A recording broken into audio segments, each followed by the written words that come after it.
هل كل انواع الفاكهه بتسبب زياده في الوزن؟ طبعا ده كلام خاطئ وللاسف بدأ ينتشر مؤخرا. لكن خلينا نقول ان الفاكهه من اكتر، طبعا ده طبقا للدراسات مش كلام وخلاص يعني، من اكتر الاغذيه الصديقه للدايت، ومن اكتر الاغذيه اللي بتساعد في الحفاظ على الوزن ما دام بناكلها بشكل مظبوط. نعم.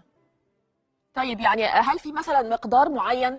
وهل انا مثلا احنا معانا بعض الصور، يعني في ناس تحب مثلا تعمل الفروت سلطه، هل مثلا التنوع ده ممكن يضر بالدايت؟ التوصيات العالميه بتقول ان احنا محتاجين من حصتين لاربع حصص من الفواكه، في حين ان الحصه بتماثل ثمره متوسطه او كوب من الثمار المقطعه من الفواكه. وطبعا كان في زمان ما يسمى بقائمه الممنوعات من الفواكه، اللي هي زي المانجا والموز والتين والعنب والحاجات اللي بعض الناس متعارفين عليها في الدايت. وطبعا كل الفواكه دي فواكه مفيده وفواكه صحيه، ونقدر ندخلها في الانظمه الغذائيه لانقاص الوزن بشكل عادي جدا وبشكل مظبوط جدا، وكمان بتساعد